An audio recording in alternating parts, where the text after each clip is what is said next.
1절에서 6절까지 함께 교독하겠습니다. 다윗의 아들 이스라엘 왕 솔로몬의 잠언이라. 이는 지혜와 훈계를 알게 하며 명철의 말씀을 깨닫게 하며 지혜롭게 공의롭게 정의롭게 정직하게 행할 일에 대하여 훈계를 받게 하며 어리석은 자를 슬기롭게 하며 젊은 자에게 지식과 근신함을 주게 하며 지혜 있는 자는 듣고 학식이 더할 것이요 명철한 자는 지략을 얻을 것이라. 잠언과 비유와 지혜 있는 자의 말과 그 오묘한 말을 깨달으리라. 아멘. 네, 오늘도 우리 하나님의 귀하신 손길, 우리 하나님의 귀하신 은혜가 우리 모든 식구들에게 넘쳐나기를 다시 한번 주님의 이름으로 축복합니다. 이번에는 저희가 지도로 보는 구약의 세계라고 하는 큰 타이틀을 가지고 공부를 시작을 했습니다.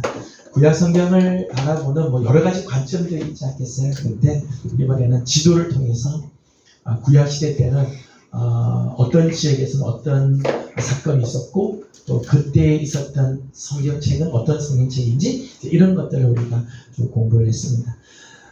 그래서 오늘이 벌써 9번째 시간이에요. 그래서 오늘까지 구약에 대한 말씀을 나누고 다음 시간에 한번 총 정리를 하든지 아니면 신약으로 넘어가든지 아마 그렇게 할 것 같아요. 그래서 구약을 마치고 되면 신약의 세계에서는 좀 더 구체적으로 어떻게 예수님의 사역이 또 바울의 복음 증거가 되어졌는지 이런 부분에 대해서 공부를 하도록 하겠습니다.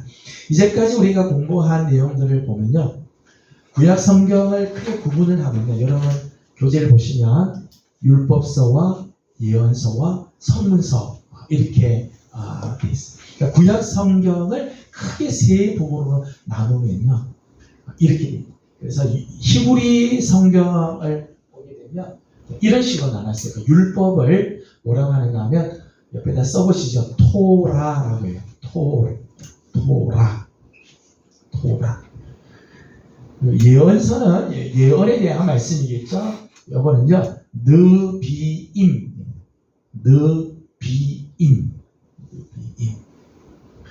성문서는 케투빔이라고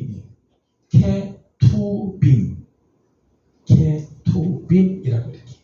구약 성경은 크게 세 부분으로 나누게 되어지는데 율법서는 어디가 해당되는가 하면 모세오경이에요. 토라를 모세오경에 대해서 창세기, 출애굽기, 레위기, 민수기, 신명기까지가 토라 율법서에 해당이 되어집니다. 모세오경 또는 율법서 5개 써셔야 되죠. 창세기, 출애굽기, 레위기, 민수기, 신명기. 나중에 쓸 거 많으니까요, 약자로 쓰셔도 돼요. 예언서는 물론 예언에 관련 선지자들에 관한 선지자서를 말하지만은 구약 성경에 히브리 성경을 보면 예언서 느비임에 해당되는 건요, 어디서부터 시작되는가 하면 여호수아, 사사기, 사무엘 상하, 열왕기 상하, 이사야, 예레미야, 에스겔,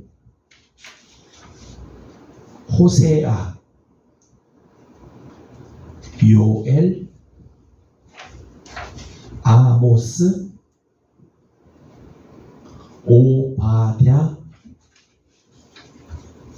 요나, 미가, 나훔, 하박국, 스바냐, 학개,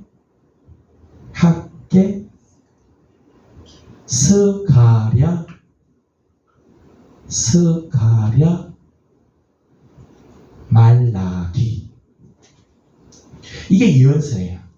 예언서는 단지 이사야, 예레미야 선지자들, 소선지자들만 한 게 아니라 여호수아 대사, 여호수아, 사사기, 사무엘 상하, 열왕기 상하 다 예언서에 해당이 되어집니다. 그래서 우리가 지난번 시간까지 공부한 게 여기까지 공부를 했어요. 예언서까지요. 그래서 모세 오경이 어느 배경으로 가나안에서 애굽에서 광야 생활에서 그리고 다시 가나안 땅으로 돌아오고 가나안 땅에 들어와서 땅을 차지하고 남북 왕족 북이스라엘과 남유다가 나누어져서 있다가 포로로 잡혀갔다 다시 돌아온 것까지 이야기를 했어요. 예언서의 말씀입니다. 성경에 또 한 부류가 더 있어요. 또 한 부류가 있는데 그것을 성문서, 케투빔이라고 하는데 성문서는 거룩한 기록들이에요. 거룩한 문서들 이런 뜻이죠. 거룩한 문서들. 근데 이 케투빔은 일반적으로는 욥, 시편, 잠언, 전도, 아가서. 욥, 시편, 전도, 아가서가 우리가 보통 성문서라고 이제 알고 있는데 히브리 성경에 보면요. 성문서가요. 의외로 많이 있어요. 순서대로 제가 불러볼게요.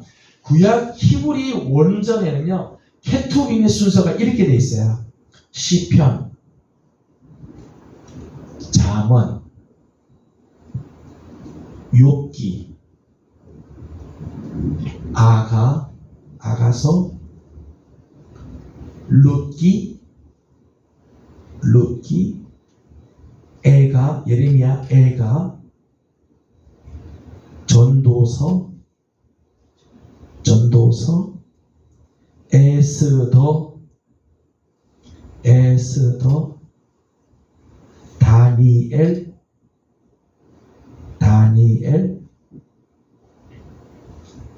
에스라,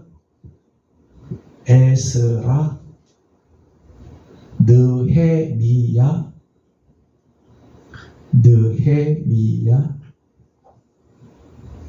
역대기 상하.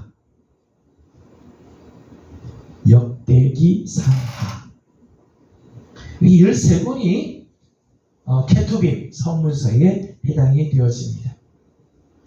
성문서의 경우는요. 앞에 토라 율법은 모세 오경 하나님이 율법을 주신 것에 대한 말씀이라면 예언서는 하나님의 말씀을 대언해서 각 시대마다 하나님이 쓰시는 일꾼들 특별히 선지자, 선견자들 통해서 하나님 말씀하시는 역사를 기록했다면 성문서의 경우는 어떤 체험을 기록하거나 고백을 나타내거나 또는 지혜 문학에 해당되는 부분들이에요. 지혜 문학. 하나님을 경험한 것을 고백하는 또는 하나님을 찬양하는 또는 지혜 문학으로 되어 있어요. 그게 성문서라고 이야기를 합니다.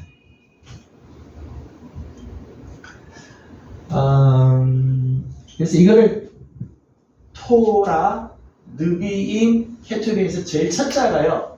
TNK 이렇게 돼 있잖아요. 그래서 이 구약 성경을 뭐라고 하는가 하면요. 타나크라고 해요. 타나크. TNK가 있잖아요. TNK. 타나크라고. 타나크. 이게 이제 구약 성경 모두를 다 표현할 때 타나크. 율법서, 예언서, 그리고 성문서를 다 합쳐서 타나크. 그렇게 이야기해요.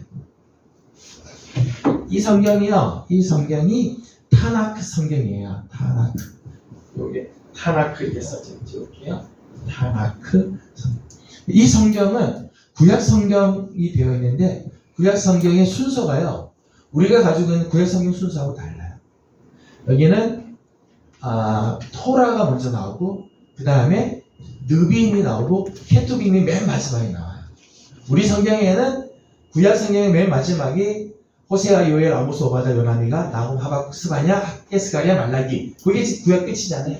근데 타나크는 예언서는 중간에 있고요. 그리고 성문서가 맨 마지막이에요. 성문서. 그래서 이 책의 맨 마지막은 뭘로 끝나는가 하면요. 맨 마지막이 역대하로 끝나요. 역대상하가 끝입니다. 역대하로 이제 끝나게 되어집니다. 그래서 구약을 전공하는 사람들은요. 우리가 지금 가지고 있는 성경 순서를 안 보고요. 요 타나크 순서를 가지고 이게 성경을 읽고 이렇게 아주 특이한 그런 부분들이에요. 이 그림은 그 구약의 이제 마지막 부분들에 대한 부분들이 섞여 있어요. 예언서하고 성문서가 이제 섞여 있고 어디 지역에서 이런 것들이 있었는가. 지난 시간에 공부한 부분하고도요 겹치는 부분들이 있어요. 자, 여러분 여기에서요 성문서에 해당되는 게 어디 있는지 한번 동그라미 한번 쳐보시죠, 여러분. 케투빔이라고 하는 성문서가 어디에 속해 있는가 해당되는 거 한번 동그라미 쳐보시죠.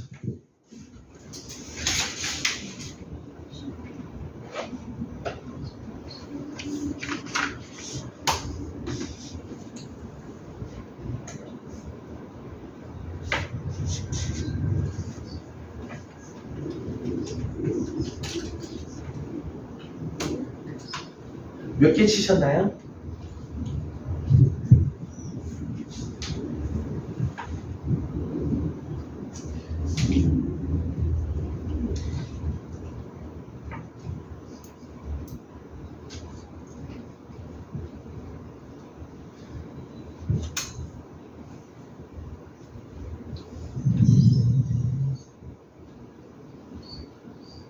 동그라미 다 치셨어요? 몇 개 치셨어요? 우리 이금희 장로님. 6개. 무슨 7개, 6개도 있어요. 네. 범영환 집사님 몇 개 치셨어요? 7개. 7개. 정답은 7개입니다. 여기 7개만 나왔어요. 다 나왔으면 좋겠는데 하여튼 7개. 여러분이 요거는 성문서야 하고 이제 동그라미 이게 실력이에요. 이런 게요. 이게 배우면서 실력을 쌓는데 여기 안 나온 것들이 몇 개가 있어요. 안 나온 것 중에요. 페르시아 밑에 여기가 수산성이 있어요. 표시를 하나 하시죠. 수산성. 수산성에서 쓰여진 성문서가 하나 있어요. 뭘까요? 에스더. 여기 동그라미하고 에스더서가 여기 있어요. 에스더서. 하나 쓰시죠. 에스더서. 그 다음 바벨론에서 예루살렘으로 돌아오는 길에 쓴 책이 2권 있습니다. 두 책은 에스라와 느헤미야. 이렇게 쓰시죠. 바벨론에서 예루살렘으로 출치이고요. 에스라, 느헤미야.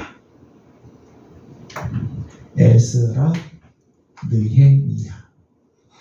포로 귀환을 할 때 쓴 책이죠. 에스라, 느헤미야. 예루살렘 밑에요. 요쯤에 베들레헴 있어요. 베들레헴. 예루살렘 밑에다가요. 해놓고요. 베들레헴 쓰시겠습니다. 베들레헴에서 있었던 사건을 기록한 책이 하나 있어요. 여기 주인공은 여인이고요. 그리고 그 여인의 고향은 모압입니다.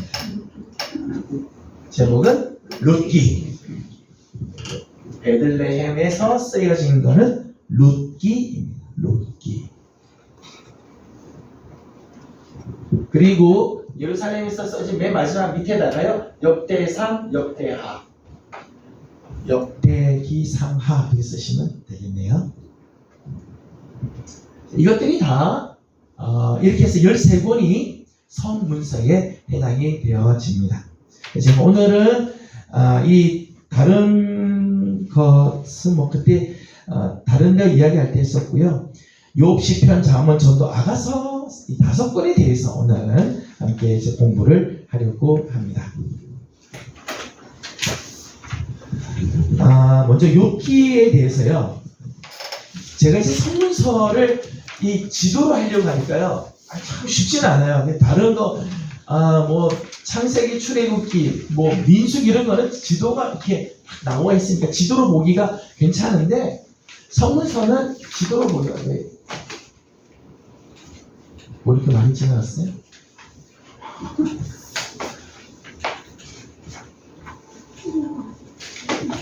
이거. 네.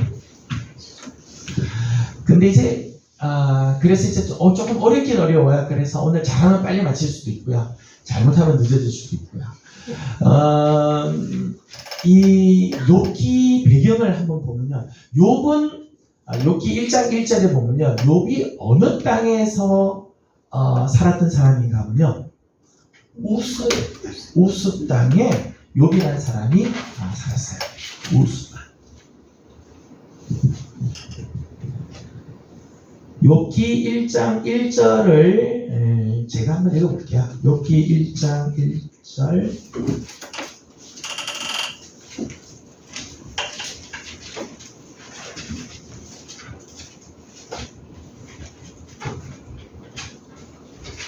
욥기 1장 1절. 우스 땅에 욥이라 불리는 사람이 있었는데 그 사람은 온전하고 정직하여 하나님을 경외하며 악에서 떠난 자니라. 그래서 우스 땅에, 그래서 우스 땅. 우스가 어디냐? 우스가 어디냐라고 할 때 사실 우스가 어딘지 잘 몰라요.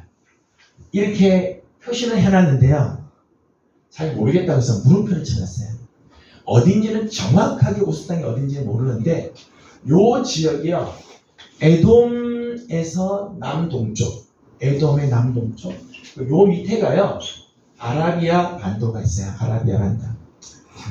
아라비아 반도는 어디인가 하면요. 이게 아라비아 반도예요. 아라비아 반도. 여기는 아프리카고요. 저기가 이제 이스라엘 저기 맨 왼쪽 여기가 사우디아라비아, 그리고 예멘, 오만, 그리고 여기에 아랍에미레이트, 저기 넘어가 이제 이란, 이란이고, 여기가 이라크가, 여기가 이제 아라비아 반도입니다.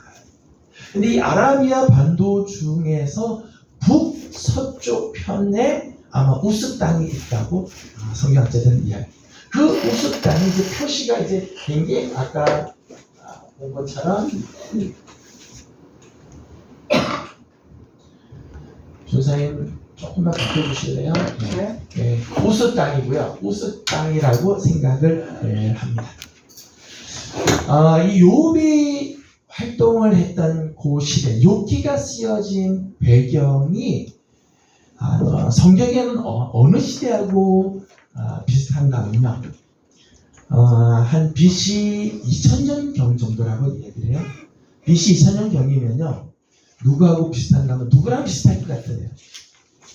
한 2000년, BC 2000년 전이라면 어느 시대하고 비슷할까요? 1번 모세, 2번 아브라함, 3번 다윗, 4번 아담. 정답은 찍어보는 거죠. 1번 모세, 2번 아브라함, 3번 다윗, 4번 아담. 다윗, 아브라함, 모세. 욥이요. 그 시대에 한 2000년 된가요? 아브라함과 이삭과 야곱 시대예요. 아브라함은 요 위쪽 편에 살았고요. 욥은 요 밑에 쪽에 살았습니다.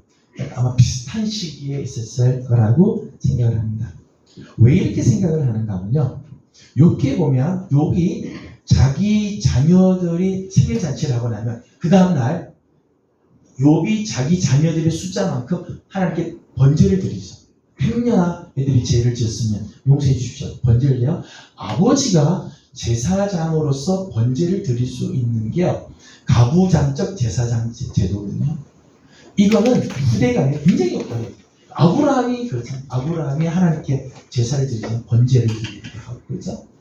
그런 부분을 봐서는 욥의 사회에서도 욥이 하나님께 제사장도 없이 욥이 스스로가 제사를 드리는 모습을 보면서 이 아브라함과 비슷한 시기일 수 있다라고 생각을 하는 거예요. 또 욥기에 보게 되면 화폐 단위가 한번 나와요. 화폐 단위가 어떤 단위가 나오냐면 캐시타라고 하는 화폐 단위가 나와요. 캐시타라고 하는 이게 아브라함 때 썼던 이 통용 화폐 단위거든요. 그러니까 아브라함하고 아마 비슷한 시기일 거라고 생각을 해요. 또 욥이 목축도 하고 농사도 지어요. 목축과 농경 생활 두 개를 다 같이 하고 있는 거는 족장 시대예요. 족장 시대의 그런 모습들이 있다는 거예요. 그래서 욥기는 아마도 지금 써여진 순서로 보면 아주 뒤에 있지만은 굉장히 앞에 아브라함과 같은 시기에 살았을 거라는 거예요. 그래서 아브라함은 믿음의 조상, 그리고 이 욥을 가리켜서 동방의 의인, 동방의 의인이라고 이야기를 합니다. 욥의 이야기를 보게 되면 욥이 이제 재산을 다 잃어버리고, 그렇게 하잖아요. 재산을 잃어버리고 자녀들이 다 죽게 되고, 그때 욥을 찾아왔던 친구들의 이야기, 친구들과 대화하면서 하나님의 그 뜻을 이제 알아가게 되어지죠. 성경 말씀을 보게 되면 이 욥기 1장 2장에서 보면 욥의 아주 그 가축들도 많고 농사도 많이 졌는데, 거기 보니까 스바 사람들이 와서, 스바 사람들이 침이 와가지고 소, 양 다 뺏어가게 돼요. 스바가 어딘가 하면 요 밑에 있어요. 나중에 스바에 대한 이야기를 한번 더 하겠는데, 이 밑에서 올라와서 여기 우스 땅에 있는 이 욥을 지금 공격해서 뺏어가는 거죠. 그 다음 이 스바 사람들이 다 뺏어가기도 전에 하늘에서 불이 떨어져가지고 농작물들이 다 죽어버리게 돼요. 그 보고가 끝나기 전에 성경 보니까 갈대아 사람들이 침입받게 됐어요. 갈대아는 어딘가 하면 이쪽 편에서 또 치고, 밑에서 치고, 위에서 치고, 하늘에서 불이 떨어지고, 바람이 막 불더니 집이 무너져서 이 욥의 아들, 딸이 다 죽죠. 아들 7, 딸 3이 다 죽게 되는 일들이 일어나게 되어지죠. 그때 욥이 아주 정말 놀라운 신앙 고백을 하게 되죠. 내가 아무것도 없이 적신으로 왔으니 내가 적신으로 돌아갈 것이다. 주신 분도 하나님이시고 거두신 분도 하나님이시다. 그런 아주 놀라운 신앙의 고백을 하게 되죠. 정말 동방의 의인같이 온전하고 순전하며 악에서 떠나고 여호와를 경외하는 사람의 모습입니다. 그런데 욥에게는 세 친구가 있어요. 나중에 한 명 더 오지만은 세 친구가 있었는데, 세 친구의 고향들이 어딘가 하면, 한 사람은 대만이라고 하는 데서 본 사람이에요. 대만 출신이 누군가를 가로 열고 엘리바스.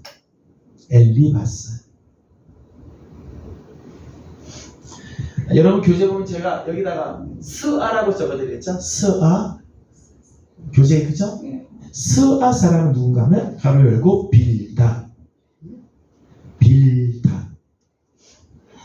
그 밑에 나아마 사람은 소발입니다. 나아마 사람 소발.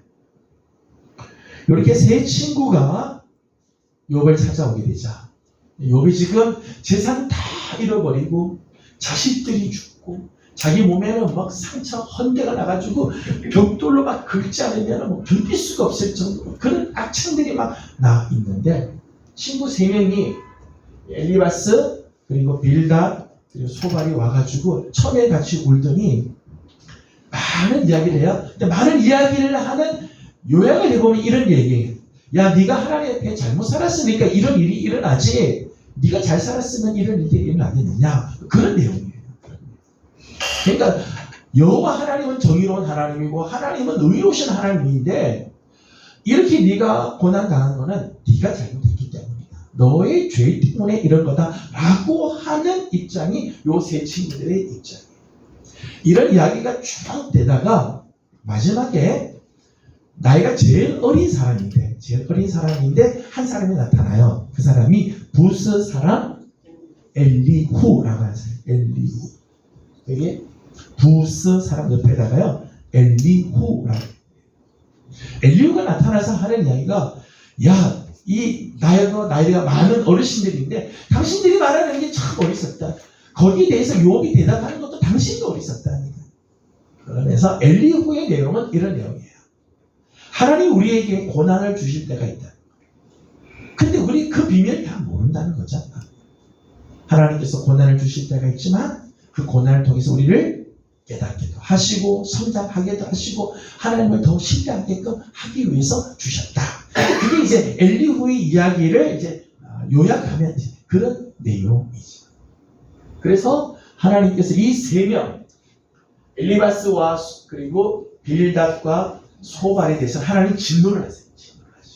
그래서 하나님 진노를 하실 때 이 욥으로 하여금 가서 저들을 위하여 하나님께 번제를 드려요. 하나님께서 용서해 줄지 누가 알겠느냐. 그래서 제사를 그들 위해서 제사를 기꺼이 드려주고 회복이 되어지게 되죠. 그리고 욥의 모든 삶이 하나님께서 다 회복시켜 주시는 은혜를 주십니다.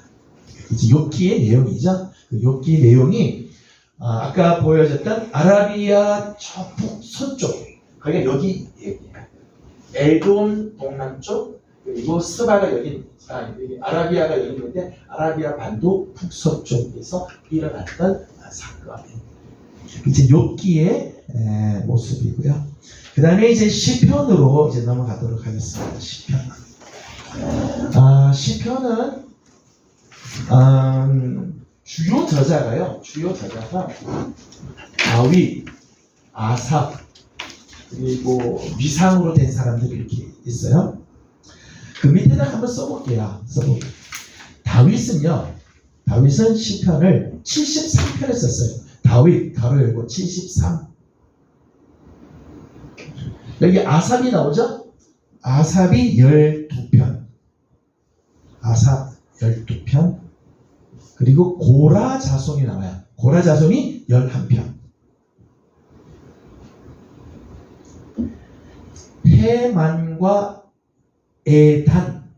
해만과 에단이 쓴 시가 2편이 있습니다. 해만과 에단이 쓴 게 2편이니까 각각 한 편씩 썼고요. 또 쓴 사람이 있어요. 이벽 씨 또 쓴 사람이 누군지 혹시 생각나시는 분 있으신가요? 솔로몬이 있죠. 솔로몬도 있고요. 또 내 나이를 아는 지혜를 주십시오. 그래서 기도한 사람이 있어요. 모세. 솔로몬과 모세가 3편을 썼어요. 그리고 나머지 49편은요. 익명의 작가가 썼습니다. 익명의 작가가 49. 그러니까 3분의 1 정도는 누가 썼는지는 몰라요. 제일 많이 쓴 사람이 다윗이죠. 다윗이 73편을 쓰고 아삽이 그다음 많이 썼어요. 그래서 이제 구분한 걸 보면요. 1편은 이 시편을 보면 크게 5권으로 나눠져 있어요. 5권으로. 왜 5권으로 나눠졌느냐? 뒤에서 보겠습니다. 1권, 2권, 3권, 4권, 5권 이렇게 있죠. 5권으로 나눠져 있고 각 권마다 뭐 이렇게 되어 있습니다. 5권으로 나눈 이유가요. 5권 나눈 이유가 있어요. 5권 나눈 이유는 1권은 어디하고 내용이 맞물리 있냐면 창세기하고 그래서 사랑과 창조의 내용이 공통 주제로 이렇게 묶을 수 있다. 물론 다른 것도 있지만은 크게 창조와 사랑에 대해서 그 주제를 묶을 수 있다. 이거는 42편에서 72편까지인데 출애굽에 해당되는 부분이 여기 많이 등장. 해방과 구속.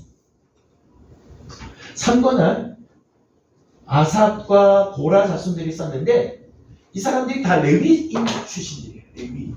그래서 레위기가 여기에 해당이 되고 성소와 예배에 대한 부분들이 많이 나오고 있습니다. 제가 오늘은 가로를 안 쳤어요. 다 이제 그냥 보시고 다른 거 쓸 게 많아가지고요. 그 다음에 4권은 미상인데 누가 썼는지 잘 모르지만은 그 내용들을 봐서는 방랑과 고난이 있어서 민수기에 해당이 되죠. 그리고 마지막 5권에는 하나님을 찬양하는 찬양이 굉장히 많이 나와요. 율법과 찬양, 하나님이 주신 율법, 여호와의 성전에 올라가는 노래들과 하나님 찬양하는 것들이 많이 나와요. 그래서 신명기에 해당된다고 말할 수 있겠습니다.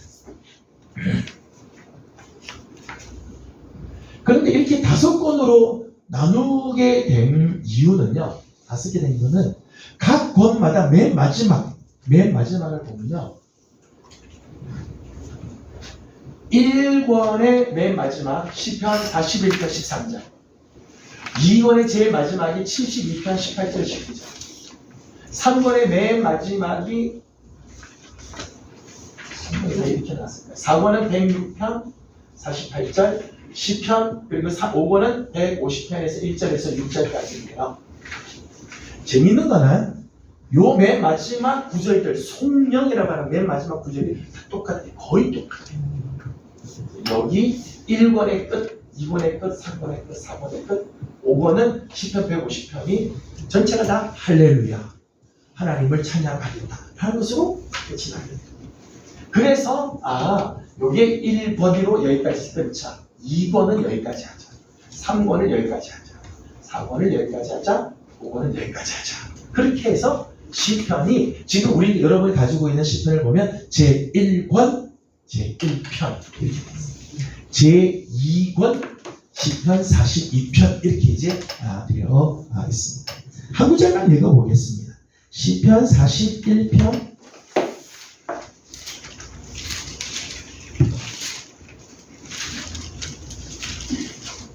시편 41편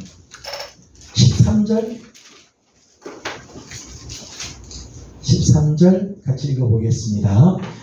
이스라엘의 하나님 여호와를 영원부터 영원까지 송축할지로다. 아멘 아멘.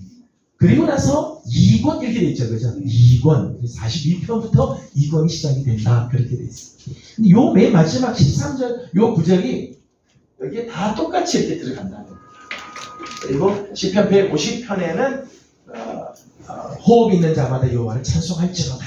그렇게 마감을 하게 되죠. 그래서 시편은 이런 식으로 구성이 되어 있습니다. 제가 이제 지도를 이렇게 몇 개를 탔는데 이 지도는 예전에 공부했던 지도예요. 이 지도는 어떤 내용인가 하면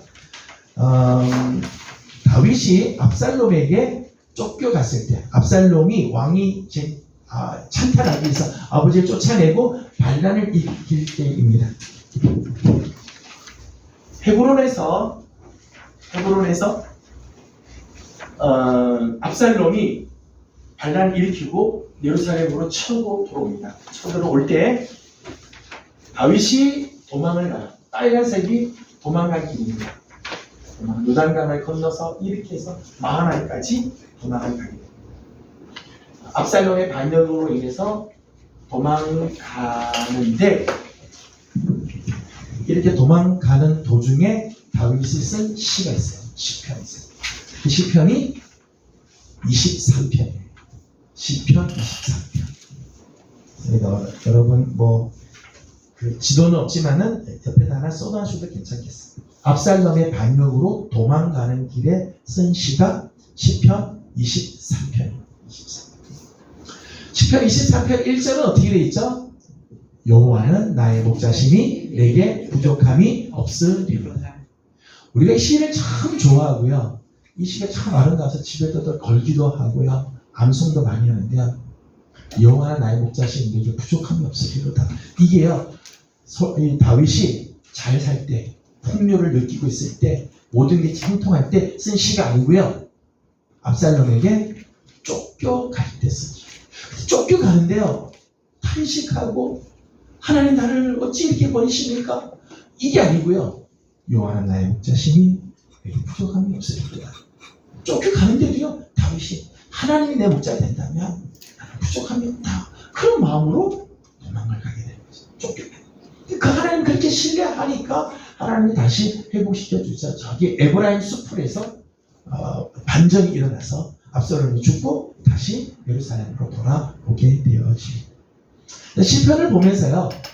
이게 언제 어느 배경에서 쓰여지는가를 조금 보면요. 그 시편을 우리가 느끼는 것이 좀 다르게 느껴질 수 있을 겁니다. 그 다음 보시면요. 그 다음에 보시면은 1번이 노이라고 하는 곳입니다. 노이라고 하는데 노이라는 곳에서는요. 누가 있었는가 하면 아히멜렉이라고 하는 제사장이 있었어요. 아히멜렉 제사장이 있는데 예루살렘에서 사울 왕이 다윗을 죽이려고 잡으러 오니까 급한 김에 도망을 갔어요. 어디로 가는 건 아히멜렉이 갑니다. 아히멜렉이 가가지고 나에게 떡을 좀 달라. 먹을 게 있으면 떡을 달라. 그리고 내가 지금 아무것도 가지고 오지 못했는데 급하게 오늘 아무것도 없는데 혹시 칼이 있으면 달라. 그랬더니 아히멜렉이 다윗을 잘 아는 거죠. 사울 왕의 사위고 초부장인데 너무 잘 아는 거야. 그래서 너희들이 정결하게 살았으면은 진설병 주겠다. 그 진설병 떡을 주고요. 다윗이 어릴 때 골리앗을 물매로 쳐 죽이고 골리앗의 칼로 목을 뺐어요. 그 칼이 노브에 있었어요. 그랬더니 아히멜렉이 이 칼 가져가라는 칼을 줘요. 그 장면을 누가 보는가 하면요. 에돔 사람 도액이라고 하는 사람이 봐요. 멀리서 다 보고요. 누구한테 고자질하는가 하면 사울에게 고자질합니다. 요때 지은 시가 있어요. 요때. 정말 자기를 긍휼히 여겨서 떡도 주고 도와줬던 제사장. 그런데 도액이라고 하는 사람이 사울에게 고자질함으로 노 지역에 있는 제사장을 다 죽여버렸어요. 이때 쓴 시가요. 시편 52편이에요. 시편 52편. 그래서 다윗이 노브에서 도망을 갑니다. 어디로 가는가 하면 가드로 가요. 가드로 갔을 때요. 가드로 갔을 때 사람들이 블레셋 사람들이 가드가 이제 블레셋 땅이잖아요. 블레셋 사람들이 야 사울의 사위 아니냐? 이스라엘의 천부장 아니냐? 다윗이 우리한테 어떻게 오냐? 잡아가자. 그렇게 했어요. 그때 왕이 아기스라고 하는 왕이에요. 그런데 성경에 보게 되면 아기스라고도 되어 있고요. 시편 보면요. 아비멜렉이라는 데도 있어요. 아비멜렉. 근데 이제 아비멜렉은요. 사람 이름이 아니고요. 우리나라 같으면 임금. 그렇죠? 우리나라에서는 임금이라고 미국에서는 킹이라고 이야기를 하고 그렇게 하듯이 나라들마다 다 애굽은 왕을 뭐라고 부르죠? 바로라고 부르죠. 블레셋 사람들은 왕을 뭐라고 부르는가 하면 아비멜렉이라고 불러요. 그래서 아비멜렉이라고도 되는데 아비멜렉은 사실은 고유명사가 아니라 일반 명사 왕을 지칭하는 거예요. 그때 그 아비멜렉이 누군가 하면 아기스. 아기스가 다윗 잡아오라 그랬더니 다윗이 그때 어떤 척을 했어요. 무슨 척을 했을까요? 미친 척을 했어요. 그게 다윗에서 있었던 일입니다. 그때 미친 척 하면서 다윗이 쓴 시가 시편 34편이에요. 시편 34편. 시편 34편. 그리고 나서 도망을 갑니다. 도망을 쭉 가다가 아둘람이라고 하는 굴에서 이 아둘람 굴이에요. 아둘람 굴에서 다윗이 도피하고 있었습니다. 그리고 쭉 가서 엔게디라고 하는 곳에서도 동굴에 숨어 있었어요. 동굴에 숨어 있었어요. 근데 시편 57편을 보면요. 시편 57편을 보면 다윗이 굴에 숨어 있을 때 쓴 시로 그렇게 돼 있어요. 어느 데인지는 잘 모르겠어요. 하여튼 둘 다 시편 57편을 썼을 가능성이 있어요. 아둘람 굴, 엔게디 굴. 여기서 쓴 시가 시편 57편입니다. 57편.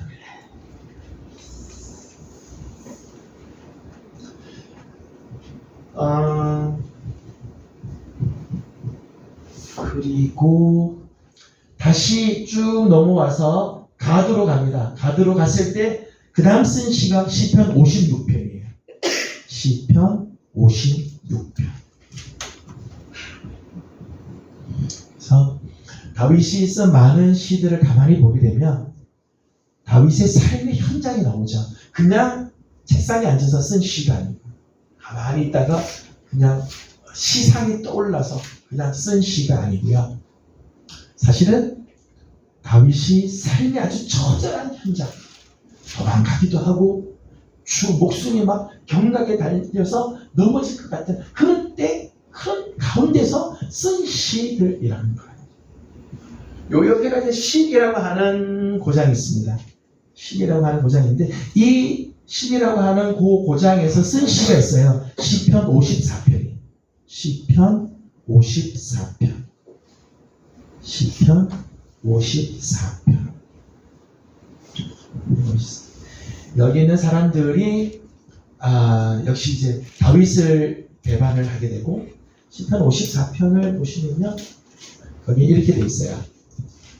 10사람이 사울에게 이르러 말하기를 다윗이 우리가 있는 곳에 숨어있지 아니하니까 하던 때에 다윗이 엔게디 갔다가 갈멜 가기 전에 이 지역 유다 광야에 숨어 있는데 거기 동네 시계라고 하는 동네 사람들이 사울에게 알려주지. 여기 다윗이 숨어 있다. 그래서 사울이 또 쫓아오는 거죠. 그래서 늘 이렇게 도망다니는 인생을 이렇게 살게 되겠습니다. 그런 가운데 쓴 시.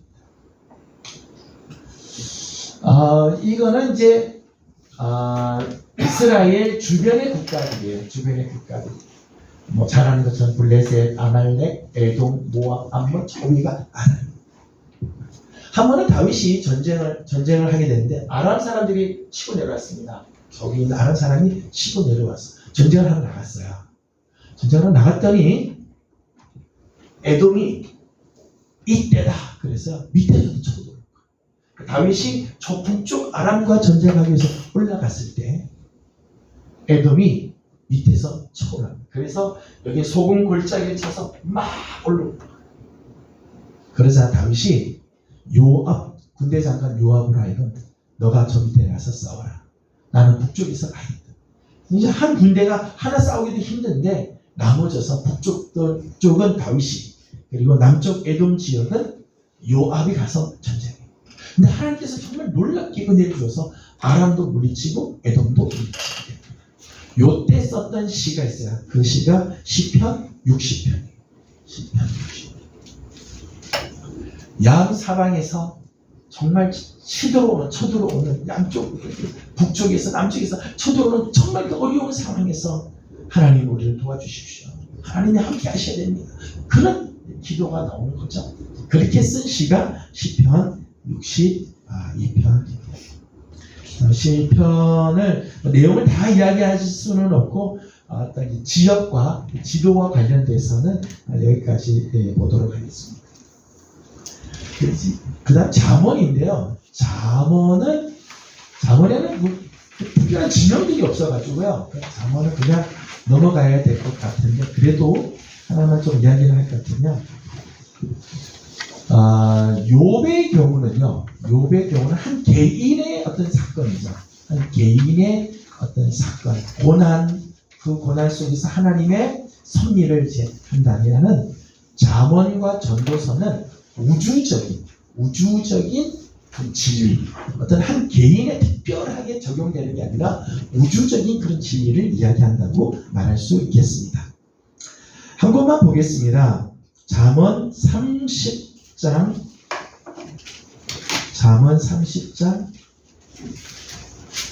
1절을 함께 볼게요. 잠언 30장 1절을 30장 1절 같이 봅니다. 이 말씀은 아무리 자문이 그가 이데엘과 무갈에게 있는 것이니라. 아멘. 우리 성경에는요, 진짜 야게의 아들 아굴의 잠언이니 뭐 그렇게 돼 있어요. 근데 아까 제가 말씀드린 타락이라고 하는 이 성경에 보면요, 여기를 번역을 하면 이렇게 돼 있어요. 이 글은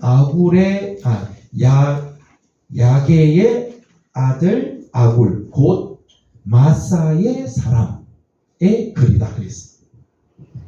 원래 히브리어에는요 마사의 사람 그렇게 돼 있어요. 마사의 사람. 31편을 볼게요. 31장 1절을 보겠습니다. 31장 1절 같이 보겠습니다. 르무엘 왕이 마사가 곧 그의 어머니가 그를 훈계한 잠언이라. 아멘. 여기 르무엘 왕이 나와요. 르무엘 왕이.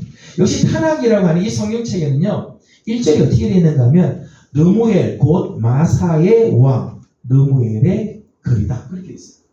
그러니까 르무엘이 어느 나라 왕인가 하면 마사 왕이라. 마사. 도대체 이 마사거든요. 우리 성경에는 마사라는 말이 안 나와요. 안 나오는데 원래 히브리 원문에는요 마사 사람 아굴, 마사의 왕 르무엘 그렇게 돼 있어요. 마사가 어디냐, 이 마사. 마사가 어딘지 또 잘 모르요. 아마도 이쪽. 그러니까 아라비아 반도 여기쯤에 아마 마사라고 하는 곳이 있을 거라 생각을 합니다. 여러분 여기다 동그라미 치시고요. 마사 아니고 마사라고 쓰시고요. 1번 야게의 아들 아굴의 고향. 야게의 아들 아굴의 고향. 가로 열고 잠언 30장 1절. 잠언 30장 1절. 동그라미 2번 르무엘 왕의 나라. 르무엘 왕의 나라. 가로 열고 잠언 31장 1절. 우리 성경에 나오지 않지만은 성경에 요즘 지역에 마사라고 하는 곳이 있고 그 마사 출신이 아굴, 잠언을 기록한 사람. 또 마사의 왕국이 있는데 거기에 왕이 르무이라고 하는 왕이 잠언을 썼다는 거죠. 잠언. 물론 잠언은 솔로몬이 쓴 것이 대부분이죠. 솔로몬이 쓴 것이 대부분인데 그 마지막 두 개가 마사 사람들이 썼다는 거예요. 성경을 보게 되면 솔로몬이 잠언하고 시를 굉장히 많이 썼어요. 잠언하고 시를 많이 썼는데 잠언은 몇 개의 잠언을 말했는가 하면 3,000개의 잠언과 1,005개의 시를 써요. 1,005개의 시. 참 대단하죠? 3,000개의 잠언을 추구해요. 그리고 시도 많이 썼는데 1,005개나 썼어요. 그 잠언 중에 모은 것이 우리가 아는 잠언이고요. 그 중에 30장과 31장은 이 마사라고 하는 지역에서 나온 악굴과 그리고 르무엘이 기록을 하였습니다.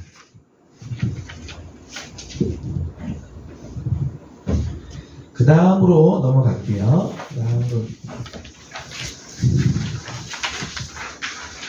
넘어가면 여기가 이제 아라비아 반도고 이쯤 보시나요? 요쯤 데가 이제 요쯤이 마사라고 하는 곳이에요.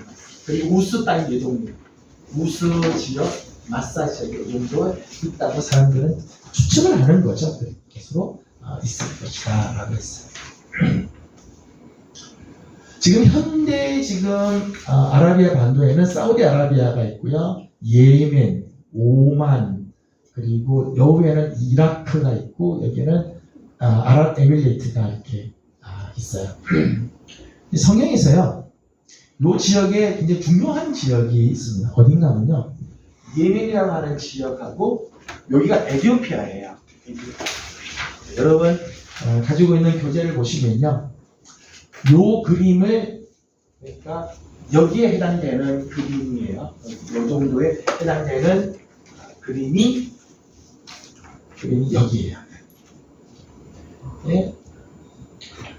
여 지역은 어떤 지역인가 하면 시바 여왕, 솔로몬을 만났던 시바 여왕이죠. 그 시바 또는 스바라고 해요. 시바 또는 스바라고 하는 지역이 바로 이 지역. 예멘과 에티오피아 그 지역이 시바 지역이고, 시바 여왕의 유적지가 이 예멘에서 마리부랑 그리고 사나 요 사이 지역에 옛날 시바 여왕의 유적지가 발견이 됩니다. 여기가 시바 왕국이었구나 라고 알게 됩니다. 또 한 번 중요한 것은 여기가 악숨이라고 하는 곳입니다. 악숨. 시바 여왕의 활동이 가장 많았던 곳이라고도 이야기해요. 악숨이라고 합니다. 그래서 여기가 시바 여왕과 관련된 것. 시바 여왕에 대한 이야기를 하는 이유는 솔로몬이 시바 여왕이 찾아오죠. 많은 예물을 가지고 찾아와요. 그래서 솔로몬이 지혜 듣고 탐복을 하고 돌아가죠. 탐복하고 돌아가는데 시바 여왕이 이 예루살렘에다가 놔두고 가고 있어요. 우상들을 놔두고. 그리고 아마도 시바 여왕하고 솔로몬 사이에서 자녀가 아마 태어날 것 같아요. 그러면서 점점 솔로몬이 지혜의 왕으로 최정점에 올랐을 때 이렇게 이방의 여인들, 이방의 왕족들과 정략 결혼을 하게 돼요. 그러면서 우상이 갑자기 이스라엘에 확 퍼지기 시작했어요. 그리고 선정을 펼치던 왕이 악정을 베풀기 시작합니다.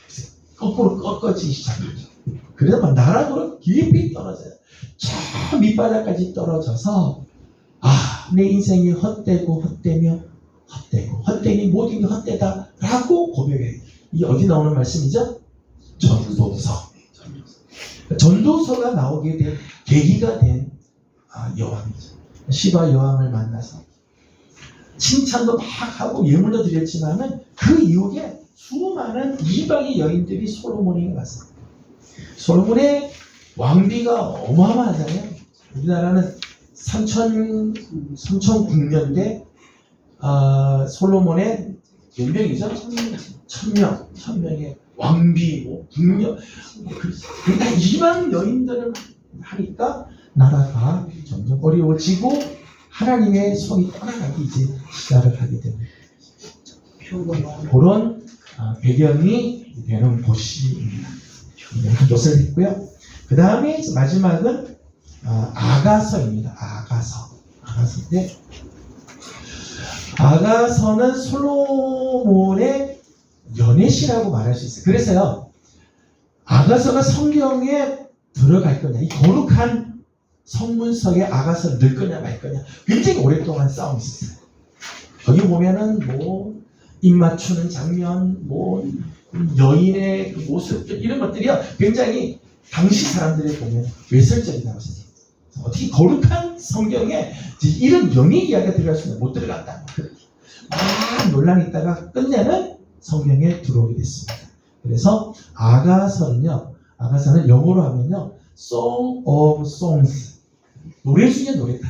노래 중에 노래 또는 Song of Solomon, 솔로몬의 노래다. 그렇게 이야기를 해요. 근데 그 솔로몬이 사모하고 기뻐하고 막 좋아했던 여인이 있어요.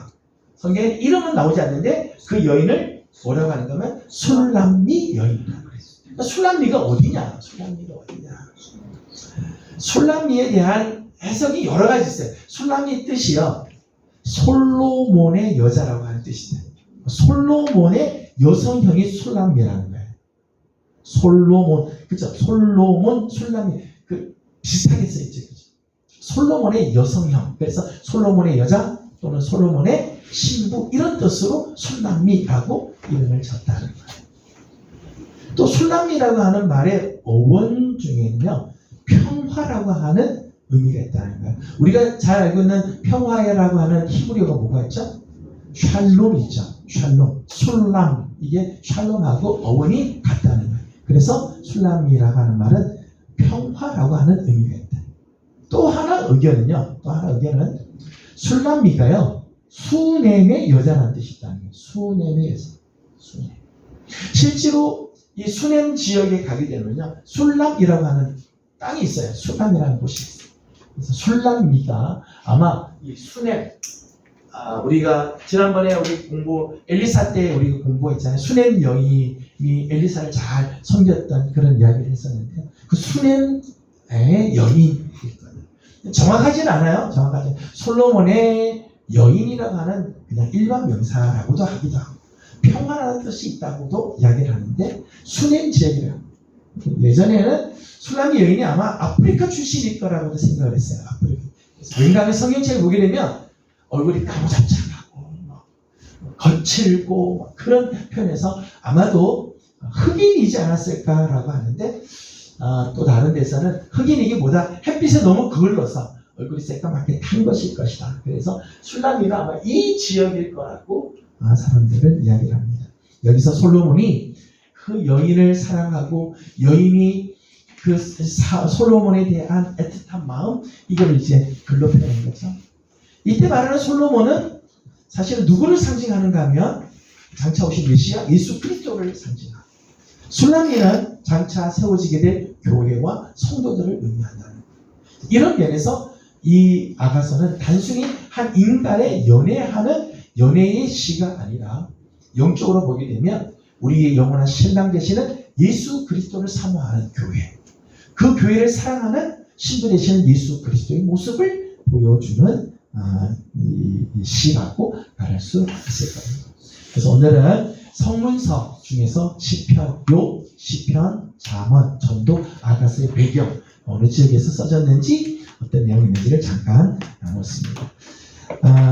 오늘로써 일단 공부하는 것들, 구약에 대해서는 일반 다 봤고요. 다음 시간에 한번 마지막 정리를 한번 하고 그리고 신약 세계로 한번 넘어가 보도록 하겠습니다. 혹시 질문 있으시면 질문해 주시고요. 질문 없으면 기도하고 마치겠습니다. 하나님 감사합니다. 9번에 걸쳐서 구약의 세계를 지도를 통해서 함께 쭉 공부해 오게 계신 것 감사드립니다.